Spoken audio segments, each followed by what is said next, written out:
पूज्य गुरुदेव का शुभ मंगल आगमन हो चुका है। सुंदर गुरु वंदना के साथ में आज कथा के हम सभी दूसरे दिवस में प्रवेश करेंगे। जय जय श्री राधे, हर हर महादेव, श्री शिवाय नमस्तुभ्यं। गुरुर्ब्रह्मा गुरुर्विष्णु गुरुर्देवो महेश्वरा गुरुर्साक्षात् परब्रह्म तस्मै श्री गुरुवे नमः। एक आस तुम्हारी है, विश्वास तुम्हारा है। एक आस तुम्हारी है, विश्वास तुम्हारा है। अब तेरे सिवा गुरुवर कहो कौन हमारा है। अब तेरे सिवा गुरुवर कहो कौन हमारा है। एक आस तुम्हारी है, विश्वास तुम्हारा है।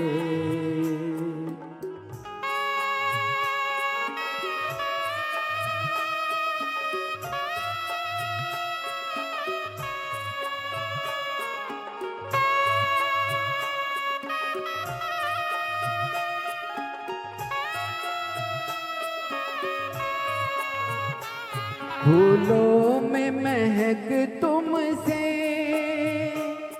तारों में चमक तुमसे। फूलों में महक तुमसे, तारों में चमक तुमसे। बर्फी में शीतलता, अग्नि में धधक तुमसे। अग्नि में धधक तुमसे। जिस ओर नजर डालो तेरा ही नजारा है। जिस ओर नजर डालो तेरा ही नजारा है। अब तेरे सिवा गुरुवर कहो कौन हमारा है। कहो कौन हमारा है। कहो कौन हमारा है। बोली परम पूज्य गुरुदेव की जय। जय जय श्री राधे। सभी भक्तों को हर हर महादेव, सदा जैसे कृष्णा, श्री शिवाय नमस्तुभ्यं। पूज्य गुरुदेव का आगमन हो चुका है। गुरुदेव व्यासपीठ पर मचासीन हो चुके हैं। आप सबकी तरफ से व्यासपीठ को नमन करते हुए, हम सबके प्रिय, हम सबके लाडले ठाकुर कल्लूज महाराज के चरणों में नमन करते हुए, परम सत्य परम आदरणीय विश्वविख्यात पूज्य गुरुदेव के पावन चरणों को नमन करते हुए और आप सभी से भक्तों के चरणों में नमन करते हुए सुंदर आज कथा के हम सभी दूसरे दिवस में प्रवेश करेंगे।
भोला नमः शिवाय गौरा नमः शिवाय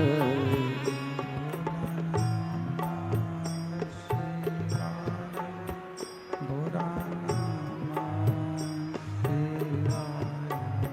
नमः शिवाय गौरा नमः शिवाय नमः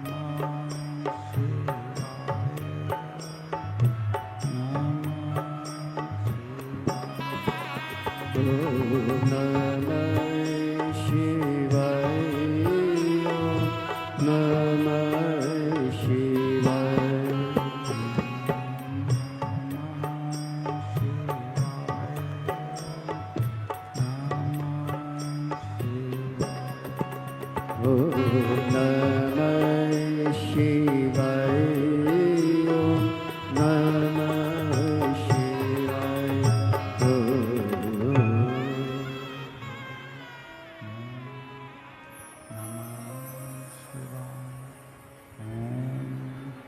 नमः शिवाय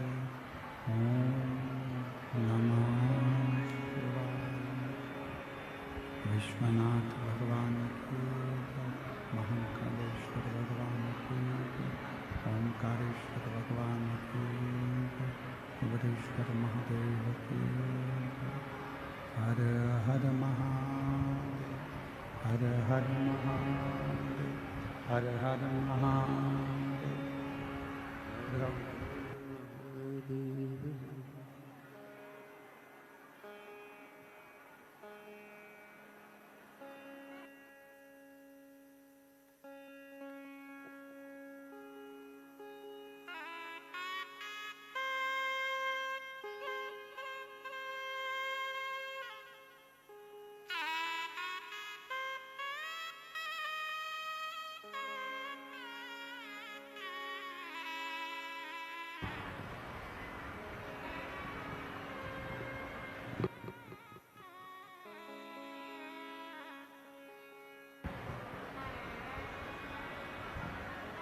बाबा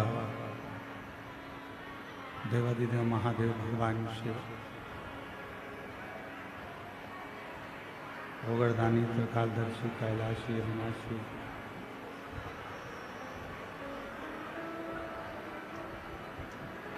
भगवान देवादिदेव महादेव भगवान शंकर की ये पवित्र पावन शिव महापुराण की कथा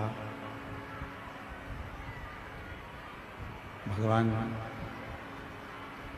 देवादिदेव महादेव की कृपा से करुणा से उनकी उदारता से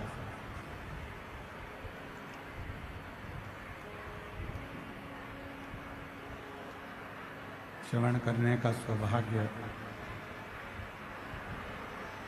भगवान शिव की ही कृपा से करुणा से उनकी उदारता से आप और हमको प्राप्त हुआ है।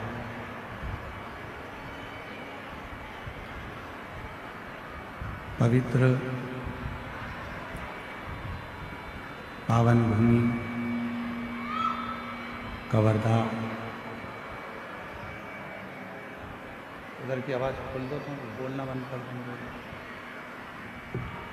कवर्धा छत्तीसगढ़ की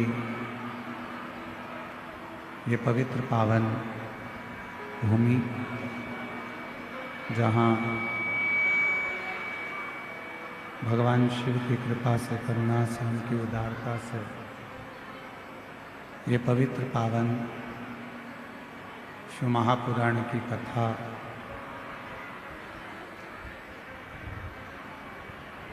श्रवण करने का सौभाग्य बाबा देवादिदेव महादेव की कृपा से करुणा से आप और हम सभी को प्राप्त हुआ है।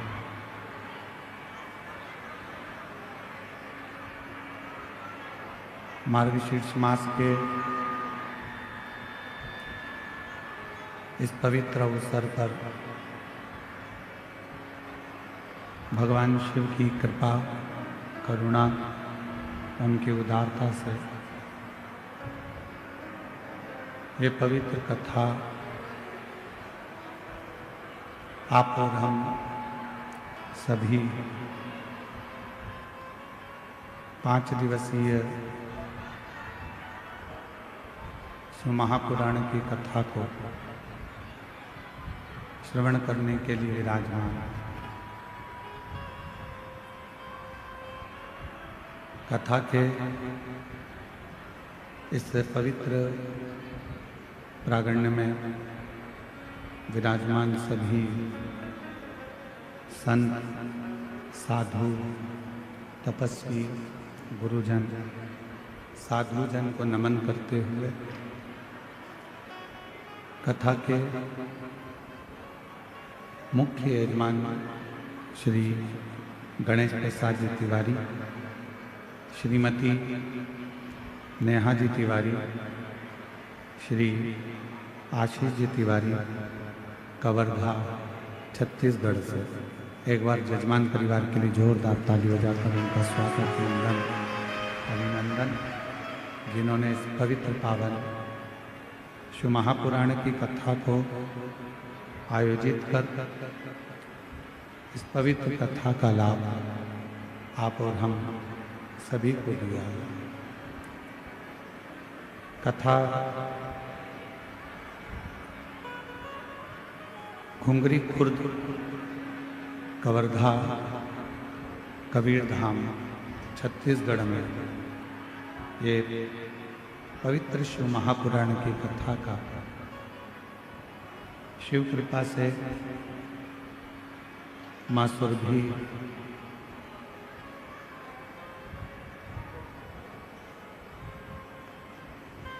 यज्ञ पीछे की आवाज बढ़ा दो, पीछे की माँ सुरभि यज्ञ जो यहाँ आयोजित किया गया है उसी के अंतर्गत ये पवित्र पावन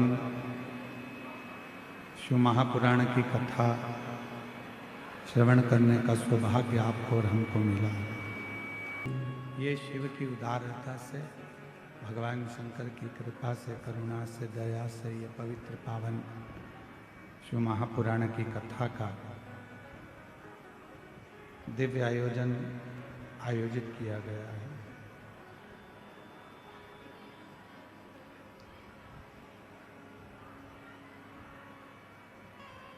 पवित्र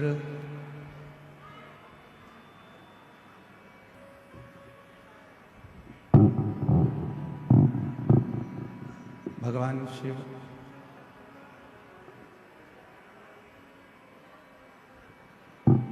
जो संपूर्ण जगत का कल्याण करने वाले हैं, जब हम और आप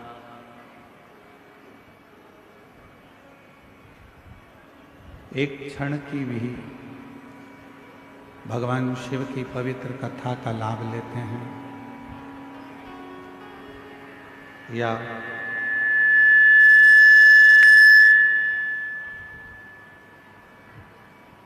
किसी भी रूप में भगवान शंकर की वंदना करते हैं, स्मरण करते हैं, आराधना करते हैं, साधना करते हैं, तो भगवान शिव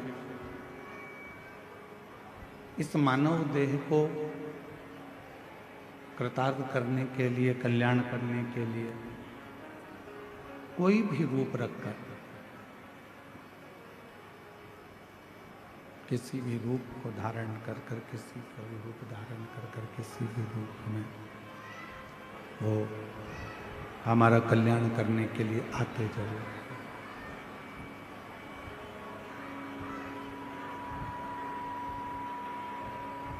ईश्वर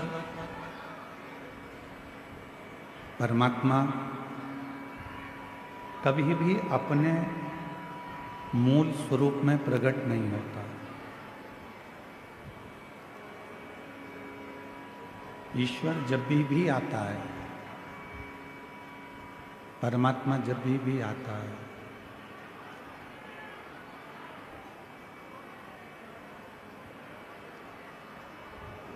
ईश्वर जब भी आता है, परमात्मा जब भी आता है, तो कोई ना कोई रूप धारण कर कर किसी न किसी रूप में आपके और हमारे पास में आता है। कथा क्या करती है? श्री महापुराण की कथा हो, चाहे श्रीमद् भागवत कथा हो, चाहे श्री रामचरितमानस हो, चाहे गीता जी हो, विष्णु पुराण हो, नर्मदा पुराण हो, अग्नि पुराण हो, कूर्म पुराण हो, भविष्य पुराण हो, नारद पुराण हो, ये जितने भी पुराण हैं, जितने भी शास्त्र हैं, जितने भी वेद हैं, ये सारी पुराणे, ये सारे शास्त्र, ये सारे वेद करते क्या? तो कहा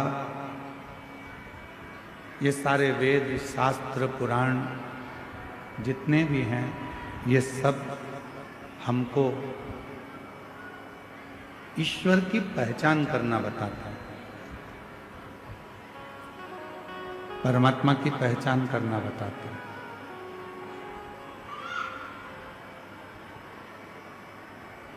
कि ईश्वर का स्वरूप क्या है।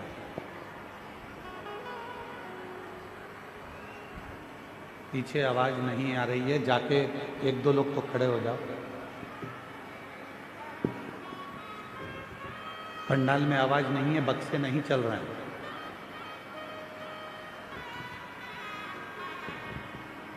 शिव पुराण, वेद, शास्त्र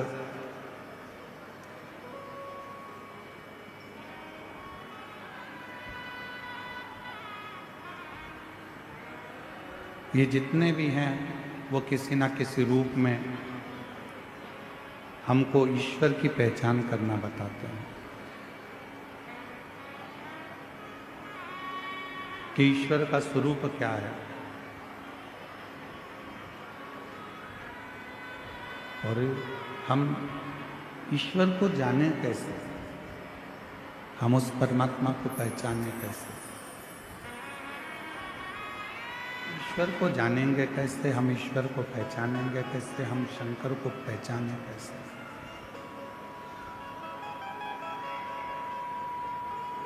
भगवान तो आएगा हमारे दुख को मिटाने के लिए, हमारे कष्ट को मिटाने के लिए, हमारी तकलीफों को दूर करने के लिए। पर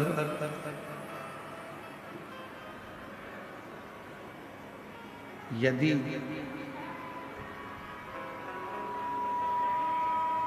मान लो परमात्मा आ भी जाए तो हम उसको पहचाने कैसे। और यही संवाद रामचरितमानस के अंतर्गत भी आया, यही की है संवाद।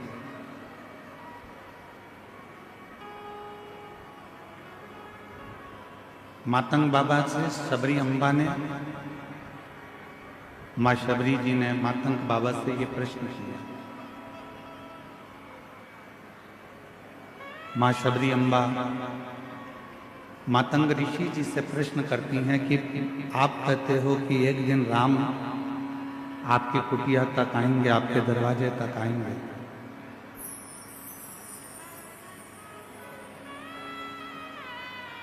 एक दिन परमात्मा आपके दरवाजे तक आएगा,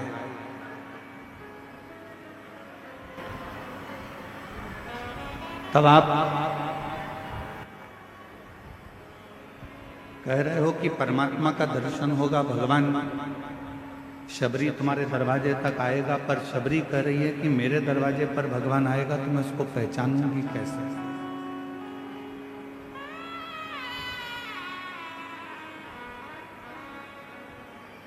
जब भगवान हमारे दरवाजे पर आएगा तो मैं उसको जानूंगी कैसे।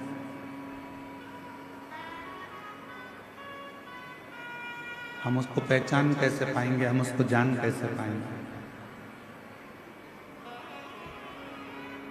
तो गुरु मातंग ऋषि ने एक शब्द कहा, शबरी तुम परमात्मा को पहचानोगी कि नहीं पहचानोगी हम नहीं जानते। हम तो इतना जरूर जानते हैं कि तुम रोज यदि उस परमात्मा को याद करोगी और परमात्मा जब तुम्हारे नजदीक में आएंगे तो तुम परमात्मा को पहचानोगी कि नहीं पहचानोगी हम नहीं जानते, पर यह जरूर है कि परमात्मा तुमको जरूर पहचान जाएगा।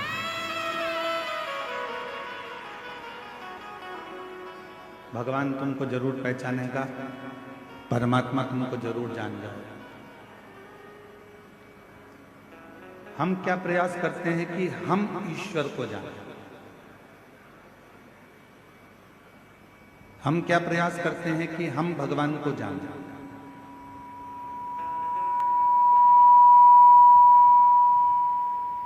हम प्रयास करते हैं कि हम ईश्वर को पहचानने का प्रयास करें, हम ईश्वर को जानने का प्रयास करें, हम भगवान को जानने का प्रयास करें, हम शिव को जानने का प्रयास करें। पर शिव महापुराण की कथा कहती है कि आप भगवान का इतना भजन करो, आप भगवान की इतनी भक्ति करो, आप परमात्मा का इतना मंत्र जाप करो, आप परमात्मा का इतना मंत्र स्मरण करो, आप भगवान का इतना नाम जाप करो, इतना स्मरण करो कि आप भले ईश्वर को ना जान पाए पर ईश्वर आपको पहचान जाए कि ये मेरा भक्त है जो दिन रात मुझे पुकारता रहता है। जब हमारी भगवान शिव के प्रति अविरल भक्ति उत्पन्न हो जाए, जब हमारे भजन का बल बढ़ जाए, तो वो ईश्वर हमको जरूर जाने। एक बड़ी सुंदर कथा आती है। यदि आप लोग द्वारका गए हो, द्वारकाधीश का यदि आपने सौराष्ट्र में जाकर दर्शन किया है, गुजरात में जाकर जब यदि आपने द्वारकाधीश का दर्शन किया है, तो वहां एक गोवत्स तीर्थ है।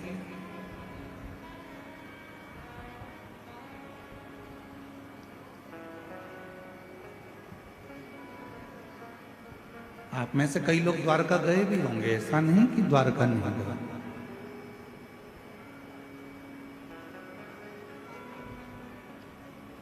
यदि आप लोगों में से कोई द्वारका गया होगा तो वो गोवत्स तीर्थ भी जरूर गया होगा। एक द्वारका के नजदीक में गोवत्स तीर्थ है।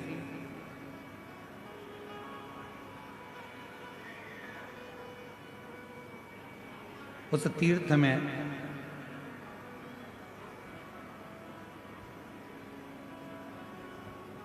पूर्व में एक बलाहक नाम के राजा हुए,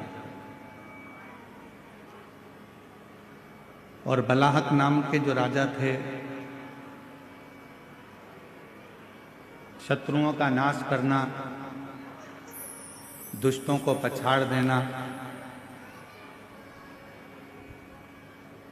और अपने नगर में सब अच्छे कर्म करते रहना, सत्कर्म करते रहना।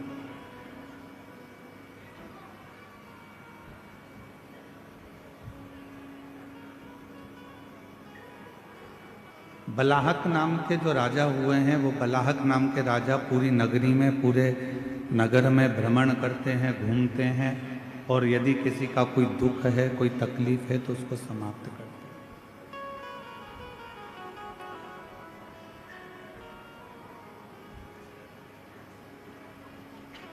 नित्य प्रति उनका एक कार्य है शिवालय जाना, शंकर जी के मंदिर में आराधना करना, साधना करना, भजन करना, कीर्तन करना, शिव मंदिर में जल की व्यवस्था करना।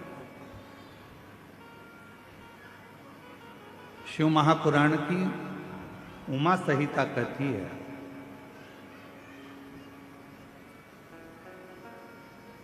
कि शंकर भगवान के मंदिर में अगर कोई जल की व्यवस्था भी कर देता है तो उस जीव को कभी किसी नरक में भटकना नहीं पड़ता, वो जीव का उद्धार स्वतः ही हो जाता है।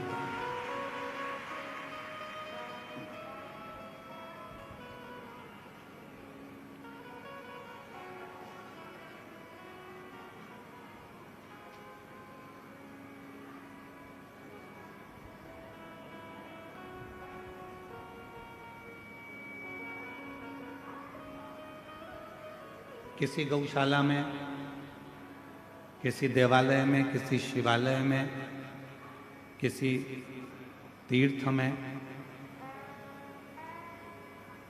भूमि दान, अन्नदान, वस्त्रदान, मुद्रा दान, स्वर्ण दान, जितने जितने दुनिया के दान होते हैं उस दान में एक सबसे बड़ा दान होता है जल का दान।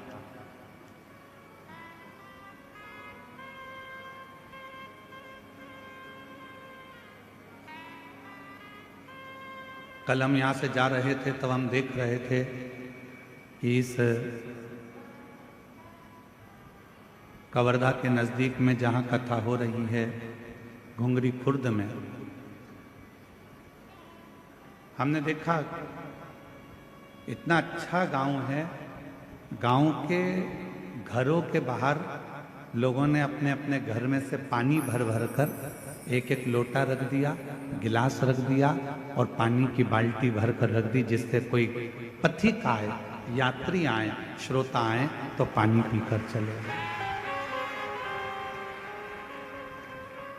मैं इस घुंगरी खुर्द गांव के कवर्धा कबीर धाम के इस पवित्र क्षेत्र को नमन करता हूं और यहाँ के लोगों को भी चरणों को प्रणाम करता हूं जिन्होंने इतनी व्यवस्था बाहर से आने वाले भक्तों के लिए की। धन्य।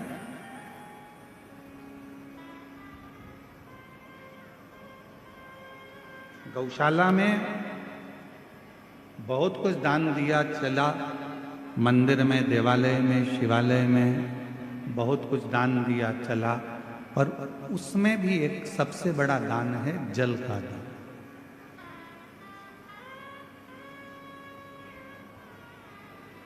क्यों साहब, ये गौशाला है, इस गौशाला में जल की व्यवस्था है कि नहीं है, पानी की व्यवस्था है कि नहीं है, इसमें पानी है कि नहीं।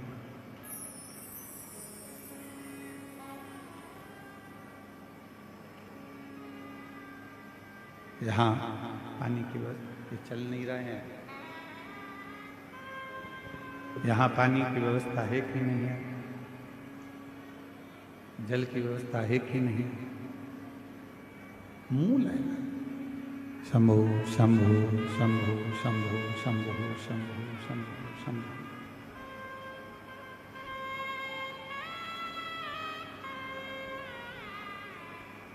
राजा बलाहक बड़े धर्मात्मा थे, पुण्यात्मा थे, और जब बलाहक राजा बड़े पुण्यात्मा है, धर्मात्मा है, सत्कर्मी है, भजनावली है, कीर्तनी है, पूरे नगर में भ्रमण कर कर देखते हैं कि कोई दुखी तो नहीं, किसी को कोई तकलीफ तो नहीं है। बाहर की आवाज अंदर आ रही है पर अंदर की आवाज अंदर नहीं आ रही है। कोई तकलीफ तो नहीं है, कोई कष्ट तो नहीं है। बलाहक राजा सब दूर भ्रमण कर रहे हैं, हर जगह पर जा रहे हैं, प्रत्येक जगह पर जाकर वो व्यवस्था को देखते।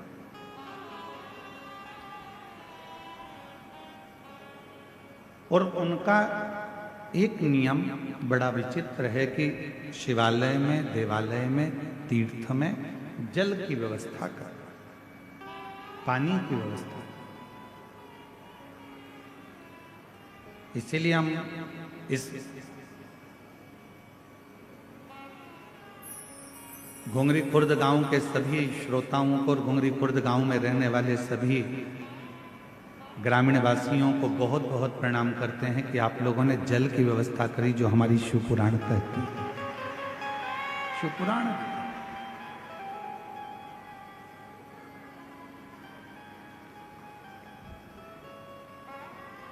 शिवालय में जल है नहीं है, तीर्थ में जल है नहीं है। वो जाकर राजा बलाहक देखते हैं। अब उन्होंने देखा कि यहाँ तो कोई जल है नहीं। किसी द्वारपाल से कहा कि इस शिवालय में जल नहीं है, तुम जाओ और जल लेकर आओ और वो जल इस शिवालय में तुम रखो। बलाहक राजा के शब्द सुनकर द्वारपाल गया तो शरीर पर जल ढूंढता रहा एक वन क्षेत्र में, पर जल नहीं।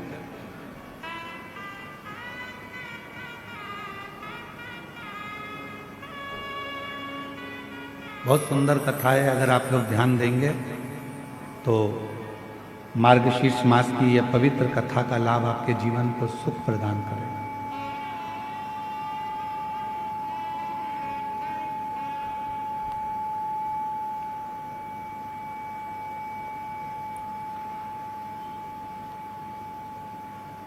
और बलाहक राजा ने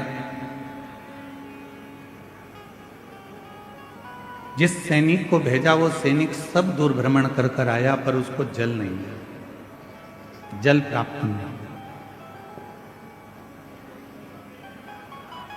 बलाहक राजा इंतजार कर रहे हैं कि पानी लेकर आता होगा, जल लेकर आता होगा, और वो जल में शिवालय में शंकर भगवान के इस पवित्र प्रांगण में वो जल रख। सैनिक आया। बलाहक राजा ने पूछा, क्यों? तुम्हें जल लेने के लिए भेजा था, तुम जल लेकर नहीं आए? महाराज, पूरे जंगल में मैं घूम कर आया हूं, पूरा जंगल में देख कर आया हूं, पर कहीं पर भी मुझे जल प्राप्त नहीं हुआ।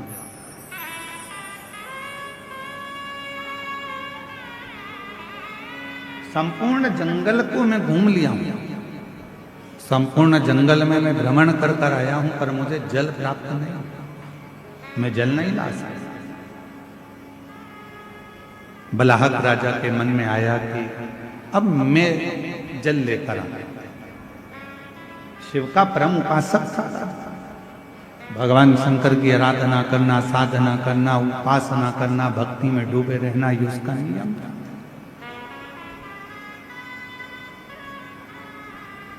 गया बलाहक राजा,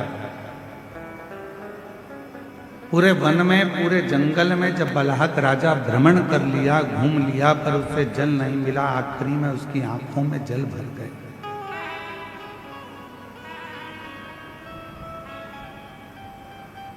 अब किससे कहूं, किससे प्रार्थना करूं, किससे निवेदन करूं, किससे मैं अपने मन की बात कहूं? शिव को याद करा, बाबा भोलेनाथ, शंभुनाथ, त्रिकालदर्शी, कैलाशी, अविनाशी, कृपा कर। इस शिवालय में कहीं जल की व्यवस्था नहीं है, कहीं जल नहीं है। आप कृपा करेंगे, आप करुणा करेंगे, आप दया करेंगे तो जल की व्यवस्था यहाँ होगा। आप कृपा करें और देव। शंकराय नमः, विश्वारूढ़ाय नमः, भस्मोनिधिप्रियाय नमः, सांप्रियाय नमः, सूक्ष्ममाय नमः, त्रिमूर्ते नमः, असीवाय नमः, ओम सर्वज्ञाय नमः, ओम परमात्मने नमः, ओम सोम सूर्याय नमः, ओम हंसवे नमः, जमाय नमः। ओम मानस्तोके तनये मानायि मानो गोकु मानस्वे कुरिका मानो वीरानुद्राभाविनो बदि निरकमन्तः सदा वित्वा हवा महे दानवद्दो बलिराजा दानवेन्द्रो महाबल देनत्वा प्रतिबंधनानि रक्षे माचल माचल। अच्छी बुद्धि,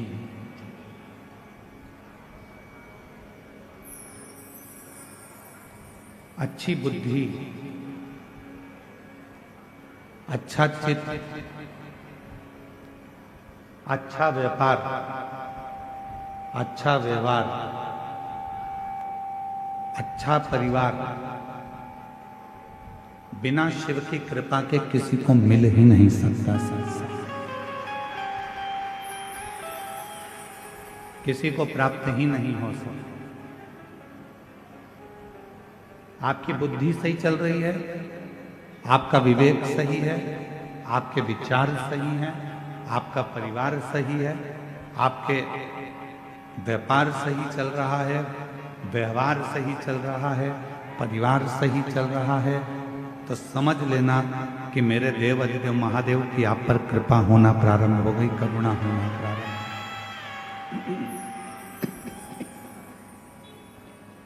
उसकी करुणा, उसकी कृपा, उसकी दया होना प्रारंभ हो।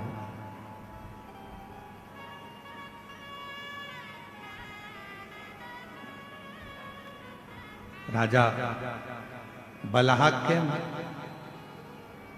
उसी समय पर राजा बलाहक की बुद्धि में एक बात आ गई। एक वृक्ष की छांव में बैठ गया और भगवान शिव जी से आराधना कर कर कहता है कि मैंने अभी तक आपके मंदिर में जो भी जल चढ़ाया हो, ऐसी कृपा कर दो कि उस जल का एक अंश, यदि मैंने आपके मंदिर में जल चढ़ाया है, मैंने आप पर शिव जी 1 लोटा जल रोज चढ़ाया है, तो उस जल का एक अंश इस शिवालय में, जो जंगल में है, वन में है, इस शिवालय में प्राप्त होगा।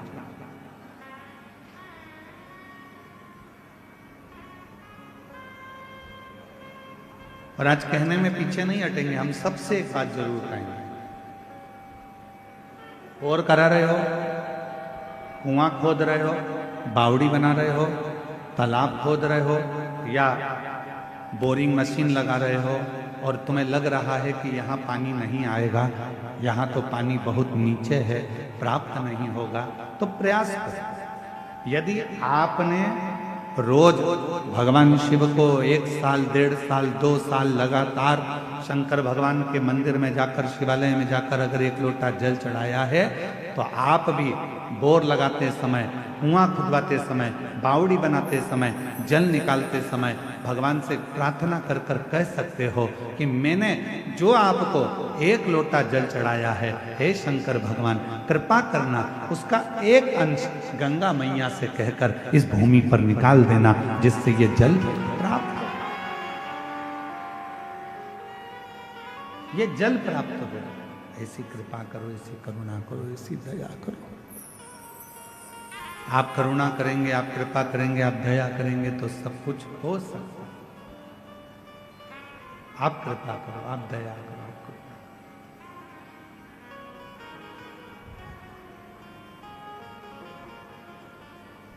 बलाहक राजा हाथ जोड़कर भगवान शिव जी से आराधना करने लगा। मैंने जो आपको जल चढ़ाया है उसका एक अंश, मात्र एक अंश, जो मैंने जल चढ़ाया है उसका मात्र एक अंश का फल आप मुझे दे दीजिए। और ये जो शिवालय है वन में, इस शिवालय में जल प्राप्त हो जाए, इसकी कृपा कर। और कहते हैं जब प्रेम अनंत हो जाता है तो रोम रोम संत हो जाता है।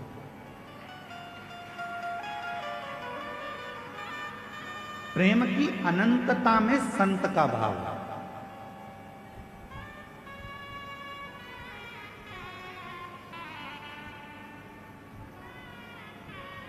हम श्री गणेश प्रसाद तिवारी जी को साधुवाद देंगे, उनकी धर्म पत्नी श्रीमती नेहा तिवारी जी को भी साधुवाद देंगे और उनके बेटे आशीष तिवारी को भी साधुवाद देंगे।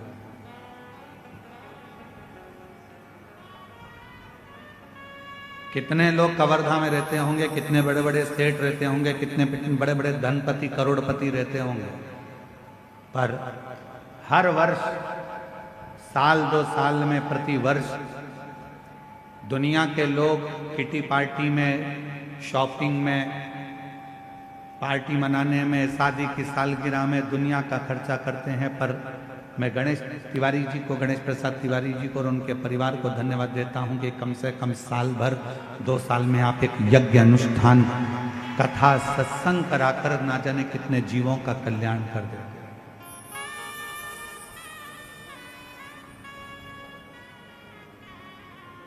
कई लोग ऐसे हैं कवर्धा ही नहीं, कवर्धा के आसपास के क्षेत्र में भी कई लोग ऐसे होंगे जो अच्छे पद पर भी होंगे, कुर्सी पर भी होंगे, प्रतिष्ठा में भी होंगे, यश भी होगा, धन भी होगा, वैभव भी होगा, सत्ता भी होगी, सब कुछ होगा, पर अच्छा कर्म नहीं कर पाएंगे। क्यों? क्योंकि ललाट पर लिखा कर लेकर नहीं आए। जिसको भगवान ने ललाट पर लिख कर भेजा है वही सत्कर्म कर सकता, वही श्रेष्ठ कर्म कर सकता।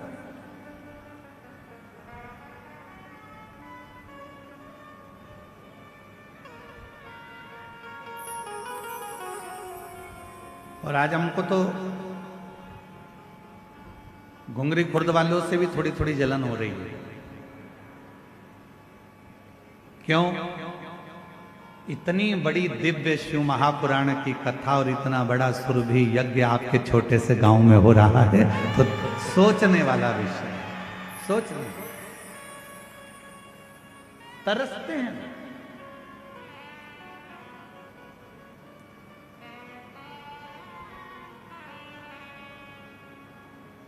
कई कवर्धा वाले तो सोच में पड़े होंगे, कहाँ जा रहे हो? कि कथा में जा रहे हैं घुंगरी खुर्द। अच्छा, हाँ, पर हमने तो सुना है कि पार्किंग बहुत दूर है, हमने तो सुना है कि पैदल बहुत चलना पड़ता है।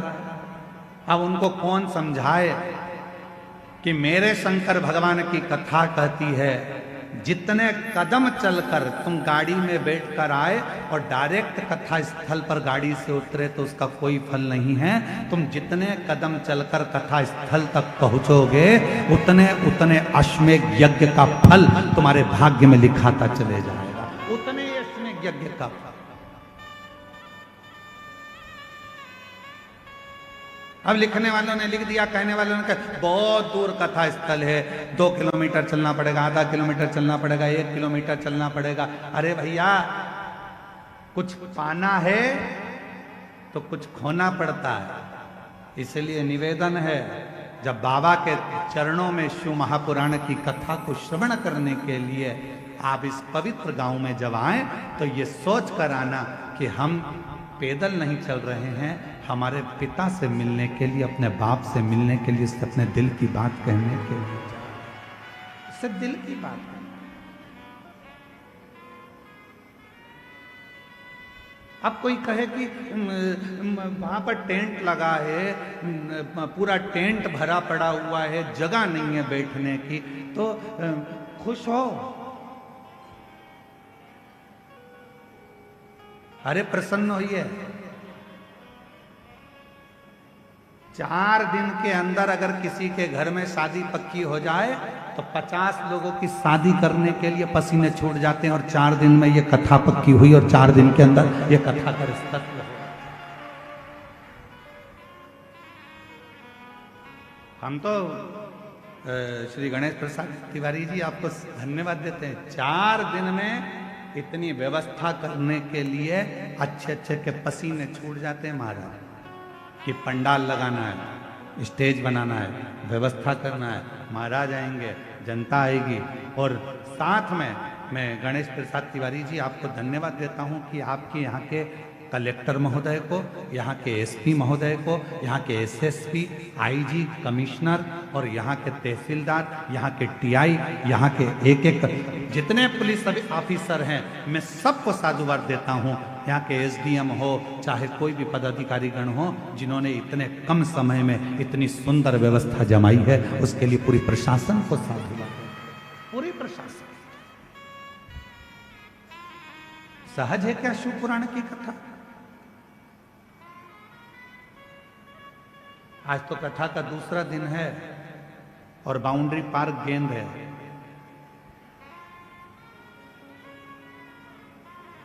चौथे और 5वें दिन तेरा क्या होगा रे कालिया, समझना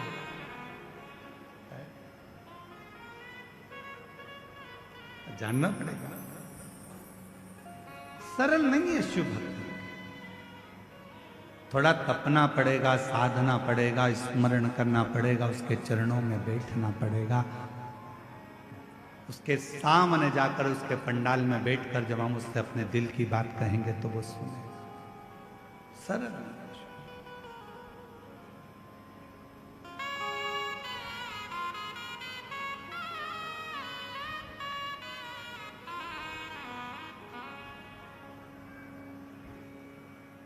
बलहक राजा के मन में थोड़ा सा भाव उत्पन्न हुआ।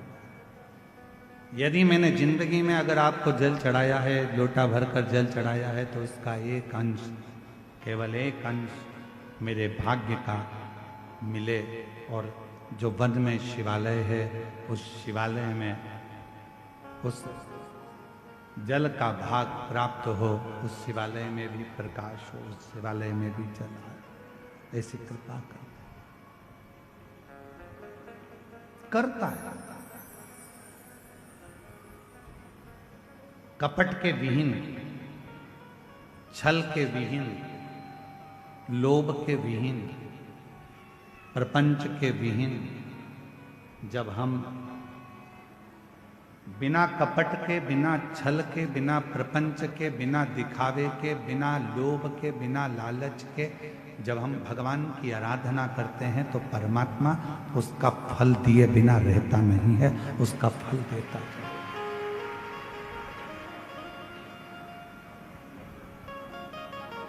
जैसे प्यार और उधार दो चीजें हैं। जम के बोलो, क्या क्या?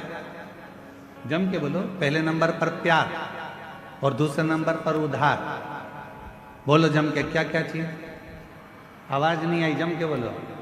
प्यार और उधार, ये हर किसी को नहीं दिया जाता।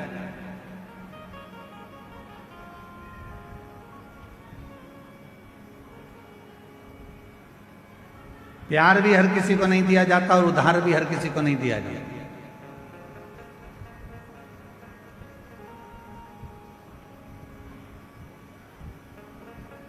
कोई बंठन के तुम्हारे सामने आ गया,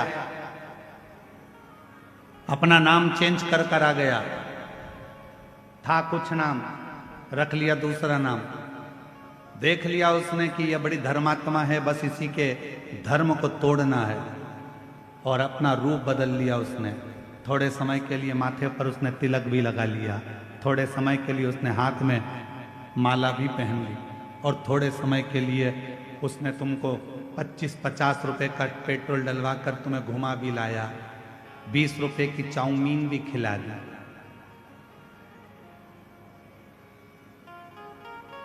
और तुमने उसको प्यार दे दिया।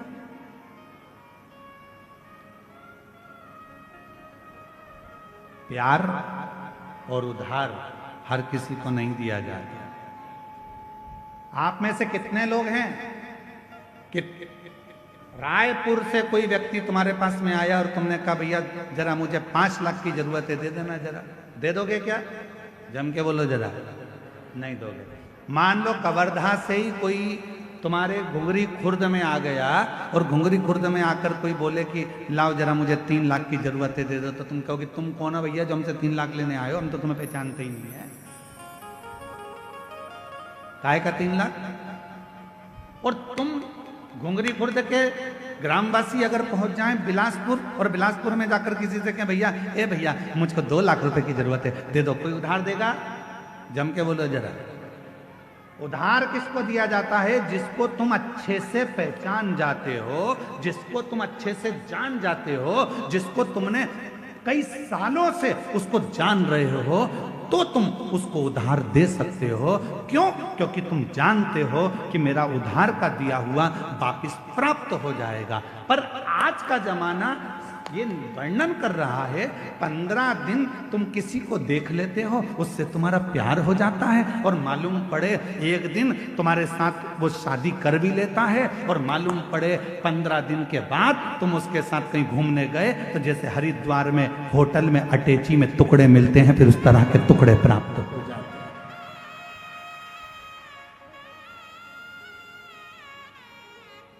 उधार देने से पहले हमने देखा कि कितना समय पुराना है, कौन है, हम इसको इतने साल से जानते हैं, हम इतने साल से पहचानते हैं, तब हमने उसको उधार दिया कि हमारा उधार प्राप्त हो जाएगा। उधार भी 50 बार सोच कर दिया जाता है, और प्यार भी 50 बार सोच कर दिया जाता है। ये हर किसी को नहीं दिया जाता जो तुम्हारे टुकड़े कर कर कहीं फ्रिज में भर देता।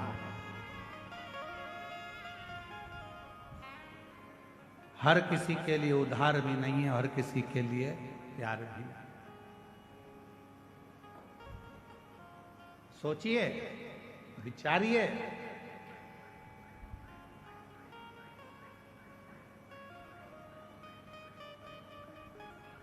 और थोड़े दिन के बाद मालूम पड़ा कि ये तो जिससे मैंने स्नेह करा, जिससे मैंने प्रेम करा, ये तो हमारा धर्म का ही नहीं है, सनातनी ही नहीं है। दिल टूट गया, हृदय टूट।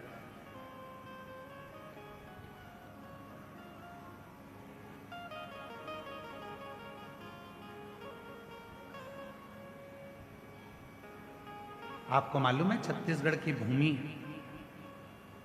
छत्तीसगढ़ की धरा, छत्तीसगढ़िया महतारी कैसी है? आपको मालूम है? पूरी दुनिया में कोई ऐसा प्रदेश बता दो जिस प्रदेश को माता के नाम से पुकारा जाता है, महतारी के नाम से पुकारा जाता है। पूरी दुनिया में कोई ऐसा प्रदेश नहीं है जिसको महतारी कहा गया हो। पूरी दुनिया में ऐसा कोई प्रदेश नहीं है जिसको माता कहा गया हो। पूरी दुनिया में कोई ऐसा प्रदेश नहीं है जिसको मां का संबोधन दिया गया हो। पूरी दुनिया में केवल एक छत्तीसगढ़ महतारी है जिसको माता का संबोधन दिया गया, जिसको माता का संबोधन दिया। क्यों? क्योंकि माता का स्वभाव क्या होता है? माता का स्वभाव क्या है? मां का स्वभाव क्या है? मां का क्या स्वभाव होता है? उसके अगर 4 बेटे हैं तो उसके लिए चारों बेटे बराबर होते हैं। मां का स्वभाव यह होता है कि मां अपने चारों बच्चों को बराबर का दूध पिलाती है। मां अपने चारों बच्चों को बराबर का प्रेम करती है। मां अपने चारों बच्चों को सम रखती है। इसलिए छत्तीसगढ़िया महतारी, छत्तीसगढ़ ये जो मां है, छत्तीसगढ़ की पवित्र भूमि, यहाँ पर ब्राह्मण हो, क्षत्रिय हो, वैश्य हो, शूद्र हो, ये चारों उस मां की औलाद हैं और चारों को प्रेम मेरी मां हमेशा करती है। यहां जो आया, छत्तीसगढ़ की भूमि पर जो आया, मेरी माता ने उसको प्रेम दिया। मेरी माता ने उसको स्नेह दिया।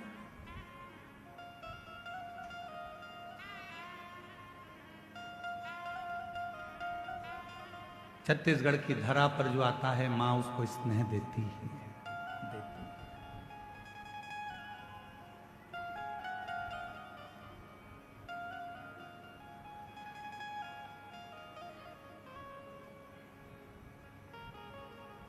यहां बड़े से बड़ा राजनेता भी आएगा तो एक पल आकर जरूर कहेगा कि हमको जो मिला छत्तीसगढ़ की भूमि से मिला। यहां बड़े से बड़ा अगर अधिकारी भी आएगा तो कहेगा ये छत्तीसगढ़ की भूमि ने मुझको दिया, क्योंकि ये प्रेम देते हैं, स्नेह देते हैं, समर्पण देते हैं।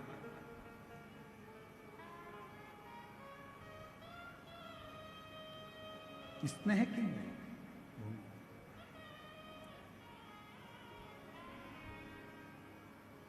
शिव कथा कह रही है, शंकर भगवान की कथा कह रही है,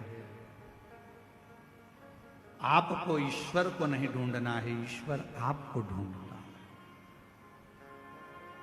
कल कथा में कहा था, एक लोटा जल चढ़ाने वाले को परमात्मा ढूंढ लेता, ढूंढ। शिव की आराधना करने वाले को परमात्मा ढूंढ लेता। शंभु की उदाहरण, जितना भरोसा, जितना विश्वास, जितनी दृढ़ता आपके भीतर होती है, उतना परमात्मा आपके करीब में, परमात्मा उतना आपके नजदीक में होता है। शिव को ढूंढने के लिए जाने की जरूरत नहीं है, शिव आपको ढूंढता है।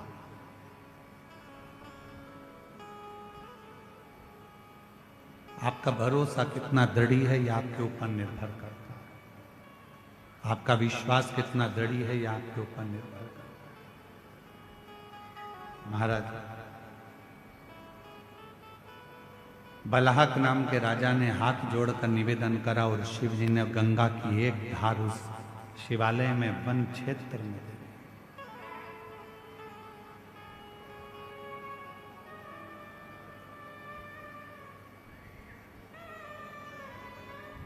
राजा बलहक ने अपने जीवन में शिव तत्व को कभी नहीं छोड़ा। दुख आया, तकलीफ आई, कष्ट आया, तो भी शिव तत्व नहीं छोड़ा।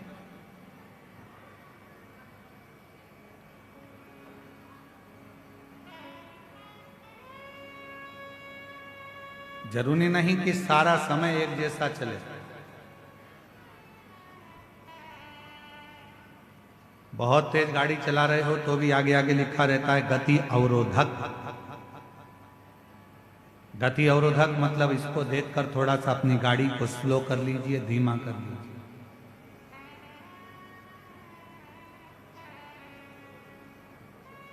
थोड़ा अपनी गाड़ी को कम करो, स्पीड थोड़ी डाउन करो, स्लो करो। गति अवरोधक। शिव महापुराण की कथा कहती है कहीं शिवालय, कहीं देवालय, तीर्थ, मंदिर, ये सारे गति अवरोधक का काम करते हैं। जब हम कहीं किसी ना किसी रूप में दौड़ रहे होते हैं तब ये शिवालय, ये देवालय, ये तीर्थ हमको थामते, रोकते।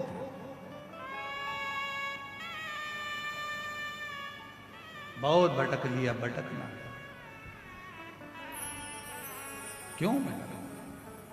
अब आया समय, राजा बलाहक ने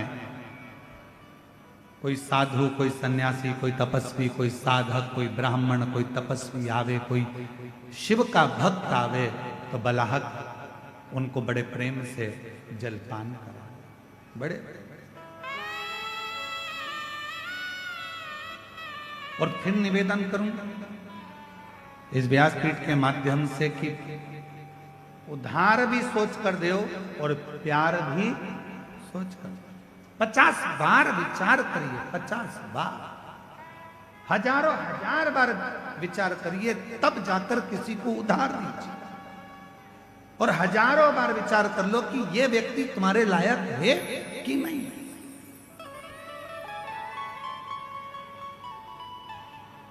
कई लोग हमसे कहते हैं गुरुजी बेटे का ब्याह करना है, कोई कहता है गुरुजी बेटी का ब्याह करना है, हमारी बेटी की अब उम्र हो गई है, शादी करना है, बेटी का ब्याह करना है, गुरुजी पक्का नहीं हो रहा, गुरुजी पक्का नहीं हो रहा है। हम उनसे कहते हैं इतनी जल्दी मत करो। ब्याह करना सरल है, शादी करना सरल है, दहेज देना सरल है, दूल्हा ढूंढना सरल है, पर एक बात याद रखना, बेटी का विवाह करने के लिए कोई कमी नहीं है। आप अच्छे से कर सकते हो, बेटी ब्याह सकते हो, पर दुनिया का सबसे कठिन काम अगर कुछ है तो अपनी बेटी के लिए वो वर ढूंढना जो तुम्हारी बेटी का आदर करे, सम्मान करे, सत्कार करे और उसको साथ लेकर चले। ऐसा वर ढूंढना कठिन है। मकान देख लोगे, जमीन देख लोगे, जायदाद देख लोगे, पेट्रोल पंप देख लोगे, गाड़ी बंगला देख लोगे कि लड़की के लिए सब कुछ दिख रहा है, पर लड़की के लिए जिससे तुम शादी करने वाले हो, जिस लड़के से तुम ब्याहने वाले हो, उसको देखना जरूरी है कि ये कैसा है। गाड़ी और बंगला, जमीन और जायदाद तो बेटी के अगर भाग्य में होगा तो मिल जाएगा, भाग्य में नहीं होगा तो वो सारा समाप्त भी हो जाएगा। लड़का ठीक है कि नहीं, व्यवहार ठीक है कि नहीं, उसका स्वरूप अर्थात वो कहीं गलत संगत में तो नहीं पड़ा, व्यसन में तो नहीं पड़ा, मदिरापान में तो नहीं पड़ा, मांसाहार में तो नहीं पड़ा। मालूम पड़े दिन रात को 12, 1, 2 बजे तक आ रहा है और मालूम पड़े बेटी आंखों से आंसू बहा रही हो, तो वो गाड़ी, वो बंगला, वो पेट्रोल पंप, वो जायदाद, वो जमीन किस काम की, किस काम?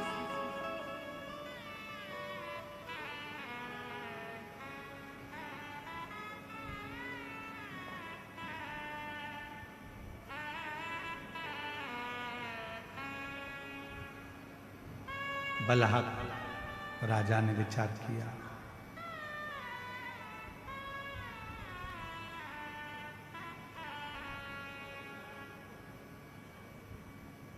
सबको जलदान करना, सबको भगवत नाम का दान करना, शिव नाम का दान करना राजा बलाहक ने प्राप्त किया। राजा बलाहक ने 2 दान सबसे ज्यादा करे। आप लोगों से निवेदन है आप इस 2 दान को अवश्य श्रवण करें। पहले नंबर पर है जल का दान। कोई भी आया पानी पिए बगैर घर से नहीं गया, जल पिए।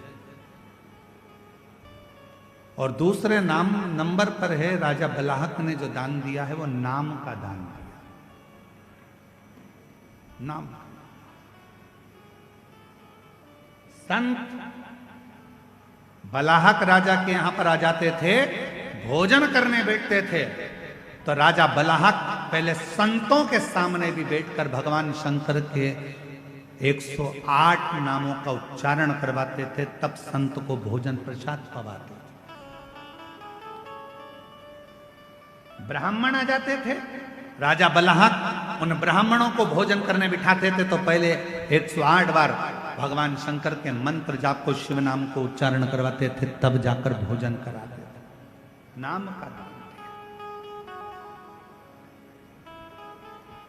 ऐसा नाम का दान तो आप भी कर सकते हो। पति को भोजन दो तो सबसे पहले उसके थाली पर उसके समय कह दो श्री शिवाय नमस्तुभ्यं। बेटों को भोजन दो तो कहो श्री शिवाय नमस्तुभ्यं। बेटी को भोजन दो तो श्री शिवाय नमस्तुभ्यं।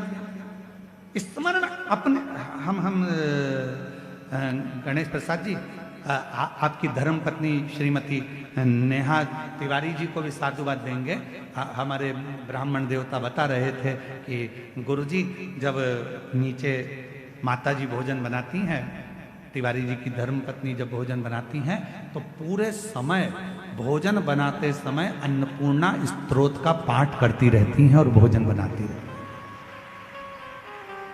अन्नपूर्णा स्तोत्र का पाठ करती रहती है और भोजन हम कहे, इसलिए बाबा ने कृपा कर रखी है, माता जी के हाथ में अन्नपूर्णा स्वयं आकर विराजमान हो जाती है, इसलिए भोजन में भी स्वाद बढ़ जाता है।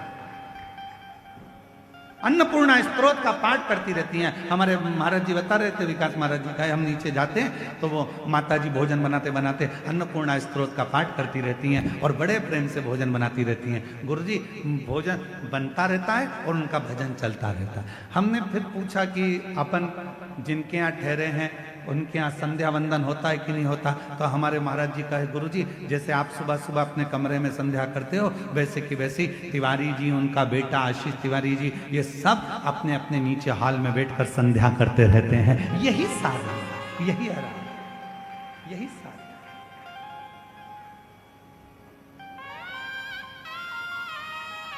इसी को साधना।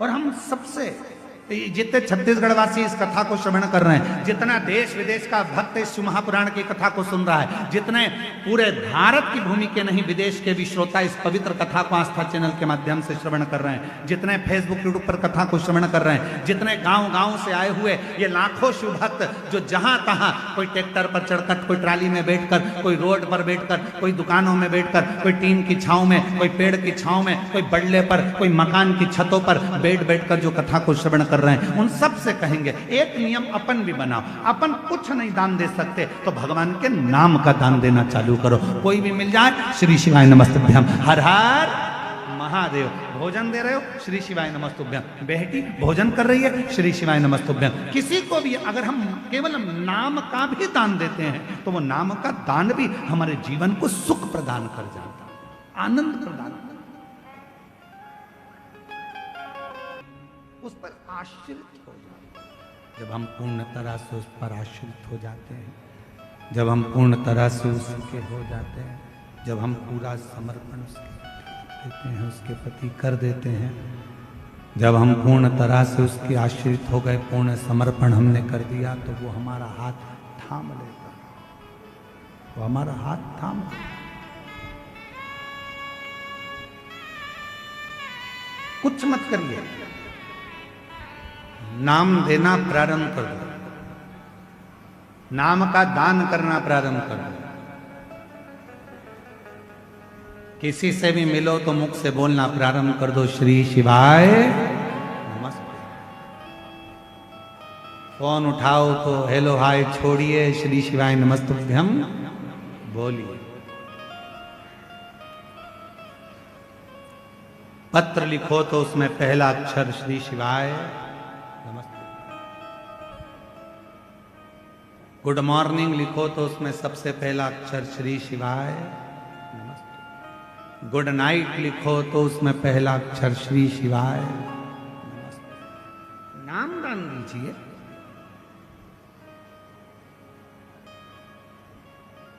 नामदान दो।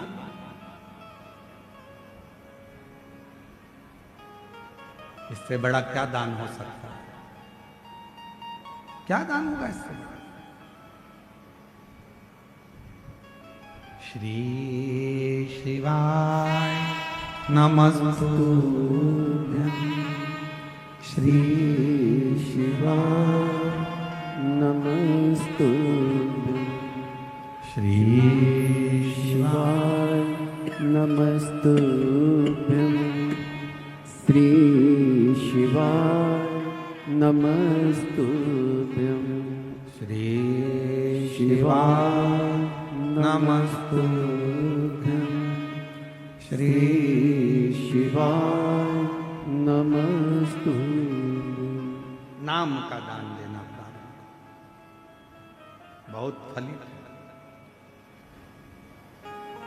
राजा बलहक ने नाम का दान दिया। ब्राह्मण भोजन करने बैठे हैं, थाली लग चुकी है और राजा बलहक हाथ जोड़कर खड़े हो गए। जब तक आप 108 बार नाम ना लें भगवान का, तब तक भोजन ग्रहण ना करें।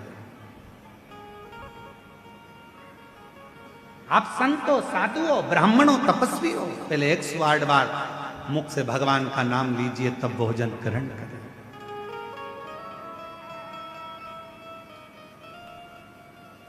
भोजन ग्रहण करें। इतने प्रसन्न भगवान शंकर हो गए कि एक बार शिव जी ने परीक्षा ली बलहक।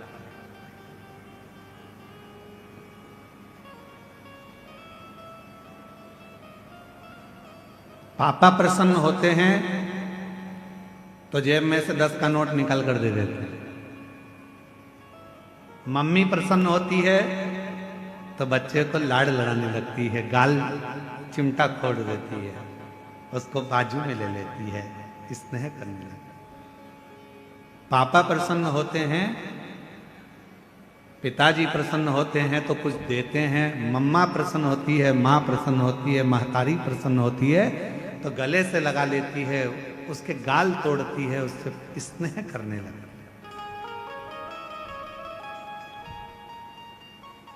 गुरु प्रसन्न होता है तो वर देता है, और मेरा परमात्मा जब प्रसन्न होता है तो परीक्षा लेता है। परमात्मा अगर प्रसन्न होते हैं तो पहले परीक्षा लेते हैं।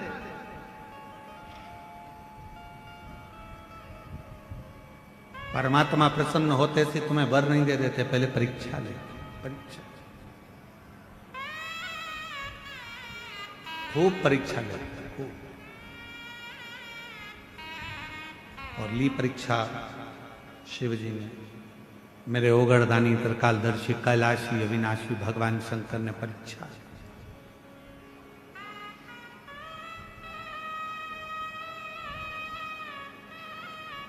राजा बलहक शिकार करने के लिए, शिकार खेलने के लिए चला,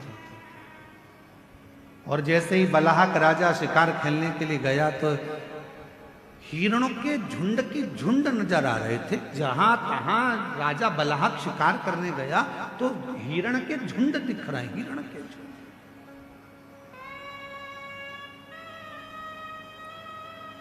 झुंड पर झुंड नजर आ रहे। राजा बलहक ने धनुष और बाण उठाया, हिरण के झुंड की ओर छोड़ने वाला था। इतने में पास में खड़ा हुआ एक सैनिक बोला, बाण मत चलाना प्रभु, महाराज बाण मत छोड़ना।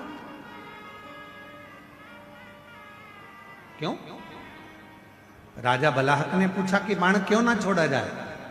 कहा महाराज, अभी मैंने थोड़ी देर पहले देखा था हिरण के झुंड के अंदर एक गाय का बछड़ा है। इस हिरण के झुंड के अंदर एक गाय का बछड़ा है, गाय का बछड़ा।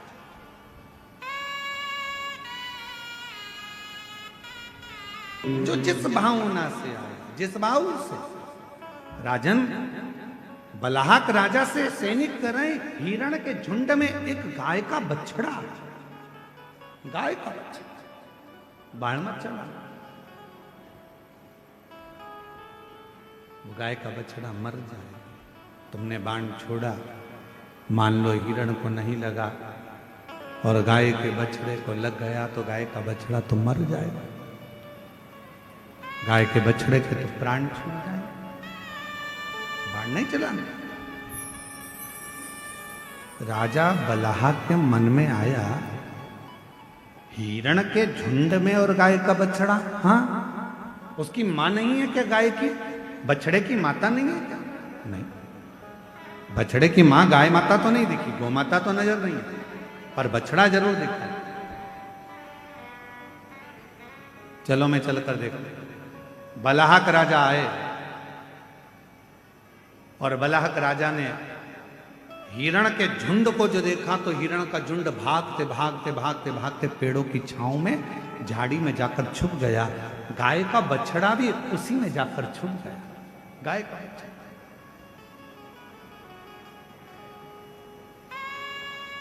अभी आपको कथा में कहा, आपको भगवान को ढूंढने नहीं जाना है, केवल भगवान का नाम लो, भगवान तुम्हें ढूंढते ढूंढते तुम्हारे पास पहुंच जाए।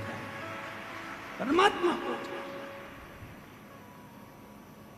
तुम्हें नहीं जाना है, भगवान स्वयं आता है। दुख आ गया, तकलीफ आ गई, कष्ट आ गया, बीमारी आ गई, बहुत बड़ा तकलीफ आ गई, तुम जाओ कहां? शिव के मंदिर। तुम कहां जाओ? शंकर के मंदिर। तुम्हारे घर के पास में जो शिवालय है, शिव का मंदिर है, एक लोटा जल चढ़ाना प्रारंभ कर दो। शंकर के मंदिर में जाकर प्रार्थना करना प्रारंभ कर दो, शिव से निवेदन करना प्रारंभ कर दो, मंदिर में झाड़ू पोछा करना प्रारंभ कर दो। फिर वो तुम्हें ढूंढता ढूंढता तुम्हारे दुख मिटाने के लिए जरूर आए, तुम्हारी तकलीफ मिटाने के लिए जरूर आए, कष्ट मिटाने के लिए जरूर आए। शिव महापुराण के कथा के पंडाल में पहुंचे हो, भगवान शंकर की ये 5 दिन की कथा तुम्हें इस पवित्र अवसर पर श्रवण करने का सौभाग्य मिला है। पंडाल में बैठकर कथा श्रवण कर रहे हो, तुम्हें लगता है कि तुम कथा सुन रहे हो, तुम्हें लगता है हम कथा में गए हैं, तुम्हें लगता है कि तुम शंकर की कथा सुनने के लिए गए हो, पर याद रखना तुम कथा में नहीं गए हो। शंकर भगवान को तुम्हारी मन की मनोरथ कोई कामना पूरी करना होगी तो तुम्हें पकड़कर कथा में लेकर आ, उसकी आपकी मन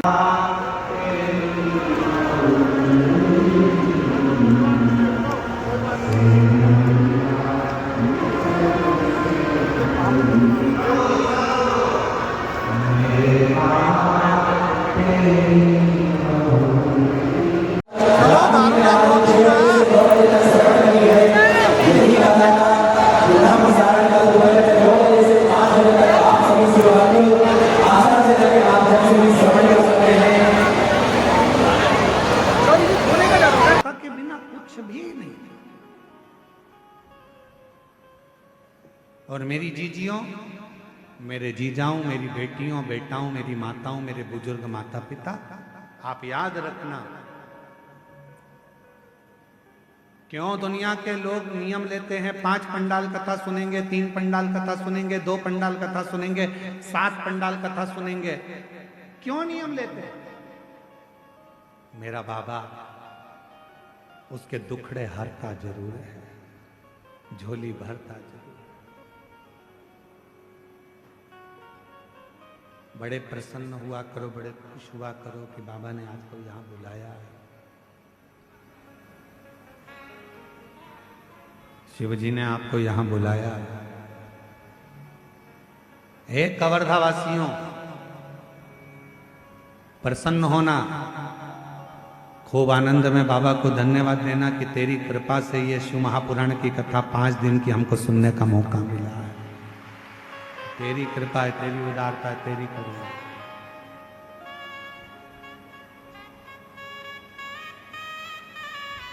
और उसकी कृपा के बिना वो नहीं सकता। महाराज, बलाहक राजा को मालूम पड़ा कि हिरण के झुंड में एक गाय का बछड़ा भी है।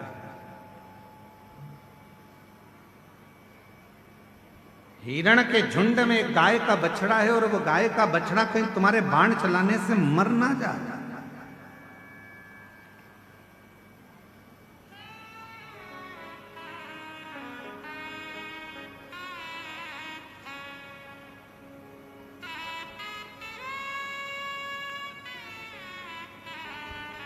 अब वो राजा ने कहा चलो मैं देखता हूं।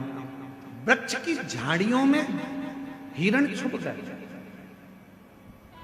और वृक्ष की झाड़ियों में हिरण छुपे तो वो गाय का जो बछड़ा था वो भी हिरण के साथ में झाड़ियों में छुप गया। दिख ही नहीं रहा, दिखता ही नहीं।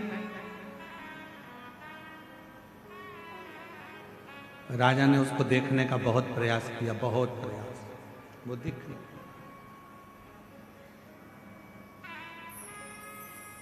खूब ढूंढा, नहीं मिला। आखिरी में हिरण का झुंड दिखा राजा को, और जैसे ही हिरण का झुंड दिखा तो राजा ने उसी समय पर हिरण के झुंड के बीच में गाय के बछड़े को देखा। और गाय के बछड़े को देखा तो वो बड़ा सुंदर था, बड़ा बहुत।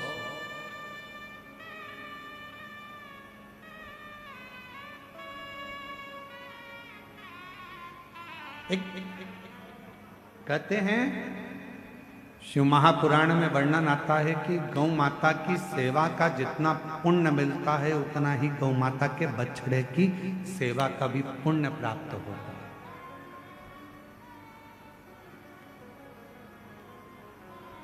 जो वृषभ है, बैल है, बछड़ा है, नंदी है, उसकी सेवा का भी बड़ा पुण्य है। इसलिए अभी कुबेरेश्वर धाम पर एक नई, पहले एक गौशाला है, दूसरी गौशाला का निर्माण अभी चालू है, और अभी कुबेरेश्वर धाम पर एक बड़ी दिव्य और भव्य नंदीशाला का भी निर्माण हो रहा है, जिसमें गाय के जितने भी बछड़े हैं, नंदी हैं, वृषभ है, वो एक स्थान पर रहें। उनको लोग रोड पर छोड़ देते हैं, बाजार में छोड़ देते हैं, वो वृषभ वो नंदी यहाँ वहाँ भटकते रहते हैं, घूमते रहते हैं। तो अब उनके लिए भी एक, जैसे गौशाला होती है वैसे एक नंदीशाला का विशाल निर्माण, नंदीशाला, जहां पर नंदी रहकर आराम से घूमे फिरे, प्रसाद पाएं और अपना आनंद पाएं।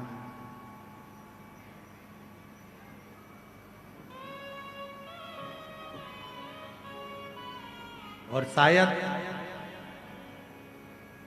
इतनी सुंदर नंदीशाला जो सीहोर कुबेरेश्वर धाम में निर्मित होगी वो दर्शनीय भी होगी। उस नंदीशाला का दर्शन कई शिव भक्तों के जीवन का आनंद दे।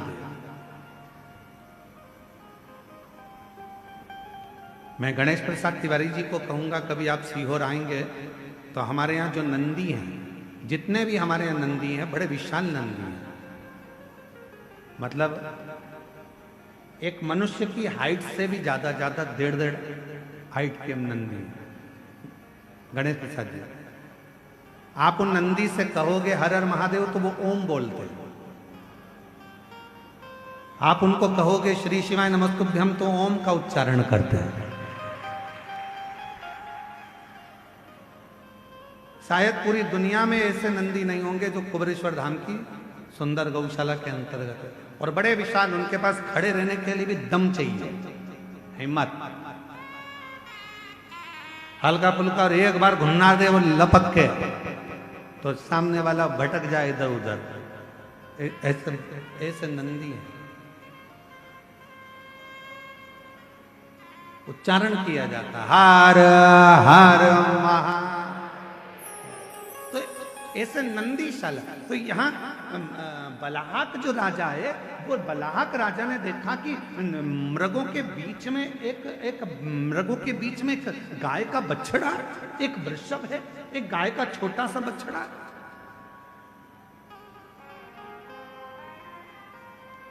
देखा, आश्चर्य हुआ। राजा को वो बछड़ा इतना सुंदर लगा कि राजा ने विचार कर लिया इस बछड़े को तो मैं लेकर जाऊंगा अपने नगर में। और उसको मालूम नहीं था कि मेरे देवाधिदेव महादेव, फिर निवेदन है, पिता प्रसन्न होते हैं तो कुछ देते हैं, माँ प्रसन्न होती है तो गले लगा लेती है, स्नेह करती है, प्यार करती है अपने बच्चों से। गुरु प्रसन्न होता है तो आशीर्वाद देता है, और भगवान जब प्रसन्न होते हैं तो परीक्षा लेते हैं। उसको नहीं मालूम था कि बलहक राजा की परीक्षा चालू हो गई। परीक्षा प्रारंभ, और बलहक राजा की जो परीक्षा प्रारंभ हुई, बलहक राजा ने सोच लिया इस बछड़े को मैं लेकर जाऊंगा, और बलहक राजा उस बछड़े को पकड़ने के लिए दौड़ा। जैसे ही बछड़े को पकड़ने के लिए दौड़ा, शिव महापुराण की कथा कहती है गाय के एक एक बछड़े में, गाय के एक एक पुत्र में, गाय के एक एक वृषभ में, गाय के एक एक नंदी में शंकर की कथा कहती है। उसमें स्वयं शंकर का शिवलिंग बसता है, शिव बसता है, शंकर उसके अंदर बसता है, एक एक वृषभ।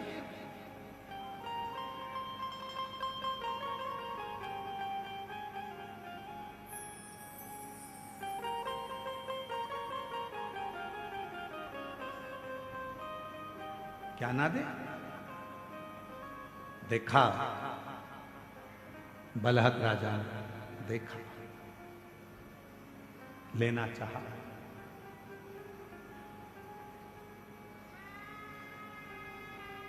और जो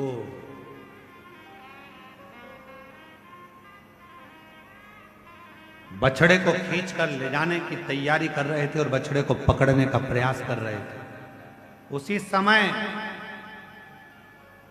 बछड़ा, हिरण के झुंड के बीच में जो बछड़ा था, उस बछड़े ने शंकर भगवान के शिवलिंग का रूप धारण कर लिया। शिवलिंग का।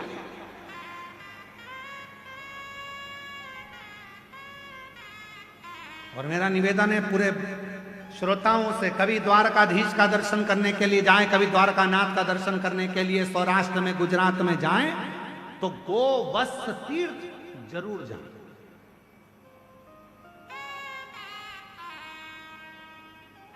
स्कंद पुराण का ये वर्णन करता है, स्कंद पुराण का ये चरित्र कहता है गोवत्स तीर्थ, जहां पर द्वारकापुरी के नजदीक में, द्वारकाधीश के नजदीक में ये गोवत्स तीर्थ है, जहां पर भगवान शंकर का बछड़े का शिवलिंग आज भी विराजमान, बछड़े का शिवलिंग आज भी विराजमान। और मुझे ऐसा लगता है आप लोगों में से कोई ना कोई द्वारका गए होंगे, द्वारका गए होंगे तो वो गोवत्स तीर्थ भी गए होंगे। गए आप लोग दर्शन करने द्वारका? कौन कौन गए? जरा हाथ उठाओ जरा। द्वारकाधीश के दर्शन करने द्वारकापुरी आप गए हो? गोवत्स तीर्थ गए हो? गए हो? अरे वाह, प्रणाम, आपके चरणों को नमन करते हैं। गोवत्स तीर्थ आज भी वहां पर विराज गोवत्स।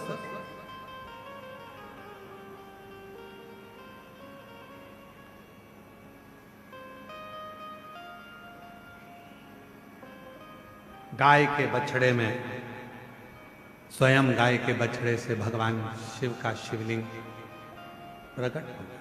गाय के बछड़े से भगवान शंकर का शिवलिंग प्रकट।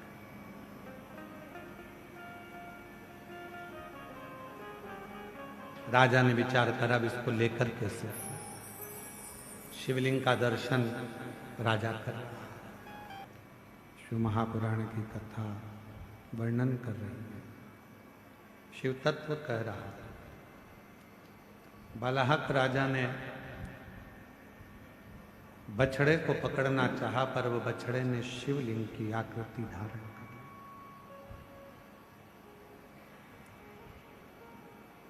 पर बलहक राजा ने देखा शिवलिंग के मध्य में वो बछड़ा नजर आ रहा।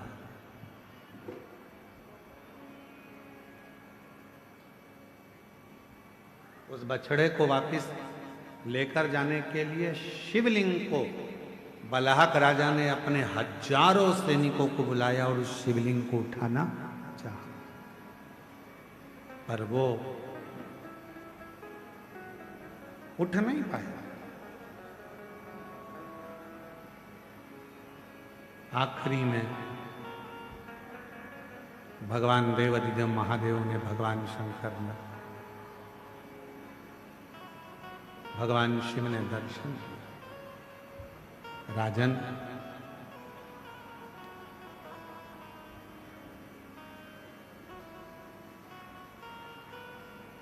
मैंने तुम्हारी परीक्षा ली और उस परीक्षा में तुम उत्तीर्ण हुए। राजन, तुम्हें अगर कुछ वर मांगना हो तो आप मांग सकते हो। बलाहक राजा ने हाथ जोड़ निवेदन किया, प्रार्थना करी, महाराज हे भोले बाबा कृपा करना, इस वन में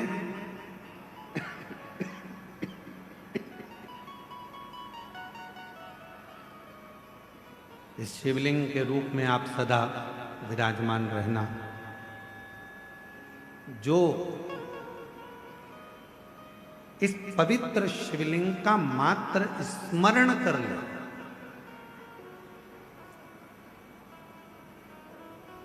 मात्र इस शिवलिंग का गोवत्स तीर्थ का मात्र स्मरण कर ले, या इस तीर्थ का दर्शन कर ले, या इस शिवलिंग का दर्शन कर ले, उसकी जिंदगी के जितने दुख हैं, जितनी तकलीफें हैं, जितना कष्ट है, सब समाप्त होकर आपकी शिव भक्ति उसके हृदय में निवास कर ले। ऐसा शिव महापुराण की कथा कहती है कि एक नंदी शंकर भगवान के शिवलिंग का मूल माना गया।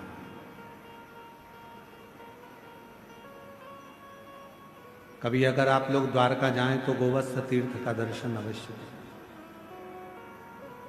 जहां पर भगवान शंकर के शिवलिंग में नंदी की प्रतिबिंबता दर्शित होती है।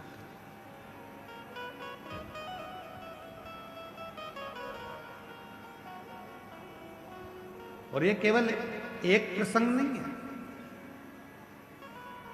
एक बार मां जगत जननी जगदम्बा अम्बा मां पार्वती जी ने भी भगवान शंकर के, जब भगवान देवादिदेव महादेव भगवान शंकर कहीं ओझल हो गए, छुप गए, दिखे नहीं, मिलते नहीं, सामने नजर आते नहीं, तब मां पार्वती जी ने भी भगवान शंकर जी से, भगवान नंदी से, नंदीश्वर से, भगवान शिव के बारे में बहुत सारे आराधना करी, साधना। कई लोग हंसी करते हैं, कई लोग हंसी उड़ाते हैं क्या कि नंदी के शिव जी का दर्शन कर कर जब हम जाते हैं और नंदी के कान में अगर मंत्र कहते हैं तो लोग बाग हंसते हैं। बताओ, पत्थर का नंदी है, पाषाण का नंदी है, और उसके कान में ऐसी बात कह कर लोग जाते हैं।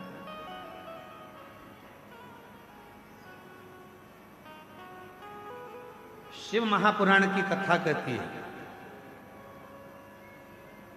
अगर किसी नारी का गर्भ 2-3 महीने का होकर या 2-4 महीने का होने के बाद अगर गर्भ अवर्षण हो जाता है, बच्चा नहीं दे पाता है, फिर बच्चा ठहरता है, फिर बच्चा चले जाता है, गर्भ ठहर ही नहीं पाता है, उस नारी को नंदीश्वर महादेव का स्मरण करना चाहिए।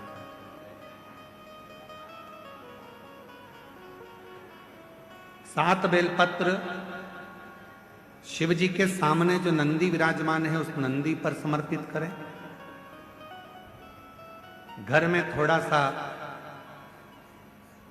चावल पकाकर उसमें थोड़ा मूंग मिलाकर एक बेलपत्र रखकर किसी भी दिन नंदीश्वर महादेव का स्मरण कर कर कोई वृषभ को, कोई बेल को, कोई नंदी को थोड़ा सा चावल, थोड़ा मूंग और एक बेलपत्र रखकर उसको खिला दे, और उसके बाद जब गर्भस्थ धारण करते हैं फिर वो बच्चा समाप्त नहीं होता, पूर्ण बच्चा जन्म लेता है।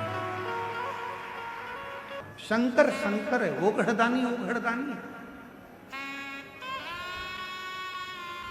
एक विश्वास, एक भरोसा, एक दृढ़ता शिव के प्रति। शिव महापुराण की कथा कहती है, भगवान शंकर का चरित्र कहता है, शिव तत्व कहता है। स्वयं मां जगतजननी जगदम्बा नंदी के पास बैठकर नंदी से अपने हृदय की बात कहती हैं।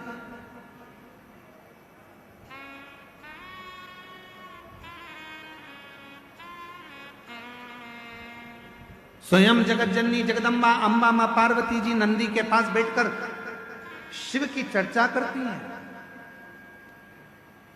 इसलिए निवेदन है, यदि कभी मौका लगे आपकी जिंदगी में, कभी जीवन में अगर ऐसा लगे कि बहुत दुख है, बहुत तकलीफ है, बहुत कष्ट है, एक बेलपत्र अपने हाथ में रखो, उल्टे हाथ में, सीधे हाथ से उस बेलपत्र पर अपना हाथ रखिए, नंदीश्वर महादेव का स्मरण करिए, 7 बार श्री शिवाय नमस्तुभ्यम कहिए। फिर उस बेलपत्र को सीधे हाथ में रहकर, जो नंदी शिवजी के मंदिर में है, दोनों सींग है, उस सींग के ठीक पीछे नंदी का उभरा हुआ भाग है, उस भाग पर नंदीश्वर शिवलिंग का स्मरण कर कर बेलपत्र को चढ़ा दो। इस टंडी का भाग पूंछ की ओर होना चाहिए, पत्ते का भाग मुख की ओर हो, और उस बेलपत्र को बाबा के चढ़ाकर, कितना भी दुख हो जिंदगी में, कितना भी कष्ट हो, नंदीश्वर महादेव का जब स्मरण आप करने लगते हो तो धीरे धीरे वो दुख कटना प्रारंभ हो जाता है, शिव हाथ पकड़ना प्रारंभ करता है। नंदीश्वर शिव ओघड़दानी है।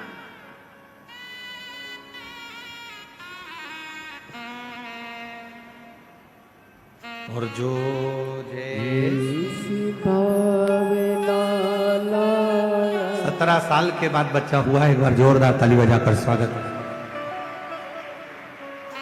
जो जैसी भावे लाला,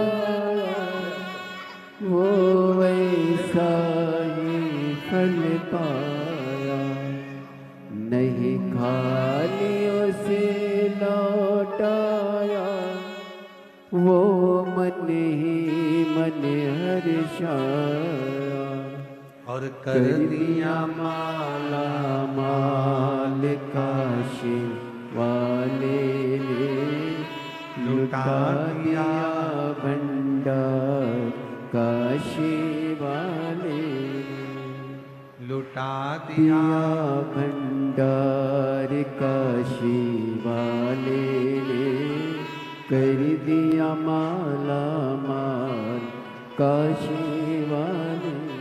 शिव कथा कर रही है, भगवान शंकर का पवित्र चरित्र कर रहा है। पार्वती मैया यदि शिव को प्राप्त करी हैं, भगवान शंकर को प्राप्त करी हैं, तो नंदी की ही कृपा हुई, नंदीश्वर।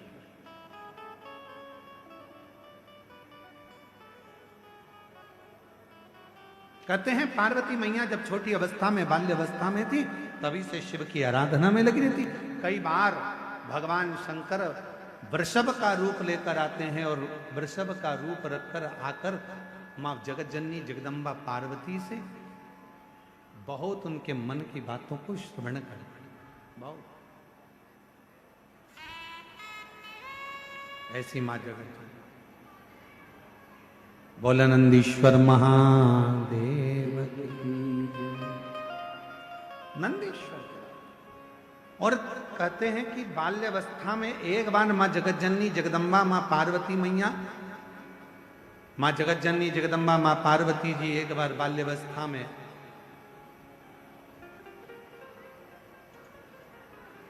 एक छोटे से वृषभ को देखकर, छोटे से नंदी को देखकर मां जगत जननी जगदम्बा अम्बा ने उनसे भी भगवान शंकर से मंगल विवाह की कामना करी, उनसे भी, और मंगल विवाह की कामना करी। महाराज आज वही शिव की आराधना का सुंदर फल आनंद मां जगत जननी को मिला, और पार्वती जी का मंगल विवाह शिव जी के साथ हो रहा है। जोरदार ताली बजाकर स्वागत करिए। भगवान देव अधिदेव महादेव का मंगल विवाह पार्वती जी के साथ हो रहा है। मां पार्वती जी शिव जी के गले में सुंदर जयमाला पहना रही हैं। जोरदार ताली बजाकर स्वागत करिए। शंकर भगवान मां पार्वती जी के गले में जयमाला पहना रहे हैं। जोरदार ताली बजाइए।